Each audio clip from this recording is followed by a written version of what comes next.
39 receptions is what Tennessee returns this season. Again, Chris Brazel had 29 of those. Mike Matthews had 7, and Braylon Staley had 3. That's all you return this year. So there's not one person that you're looking at like, well, this guy's going to be your dude, and then you have, guys that just need to step up. I mean, there's a ton of talent in this room. Brazel was a big portal get. Mike Matthews was a 5-star.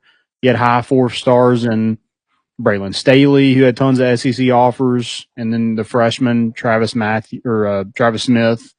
I said Travis Matthews. I was going full golf there.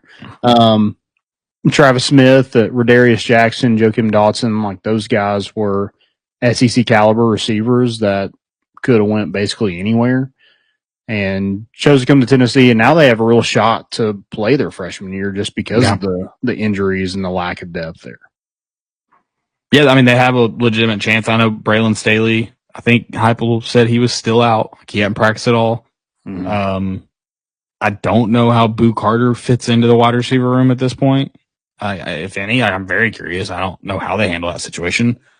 There's a good chance there's a true freshman starting week 1. Yeah, and if it's going to be anybody, I think that's probably Travis Smith. But I think Rodarius Jackson's probably right there too, and could definitely factor in.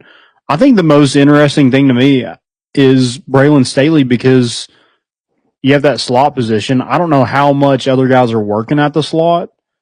Yeah. But the only true slot guy in that room besides Braylon Staley is Joakim Dotson, and he got here after spring practice. Like, he was definitely a late arrival that had plenty of catching up to do. So I just don't know if you could expect him to go in and pick it up right away. That almost seems like if he were to not be available that first game, would they look at a tight end, or, does Joakim Dotson get that shot, or do they move somebody over in that position? I just think that's a big question mark with Braylon Staley's health. And then, even if he is healthy, he's still got to go out there and produce, because, again, 3 receptions last season is all he had.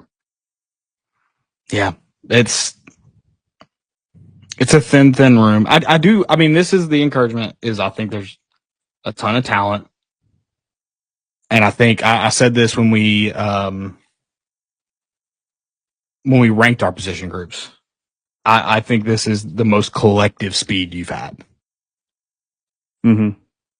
So I think there's a chance. I just think it's a lot of uncertainty. And not just because you don't know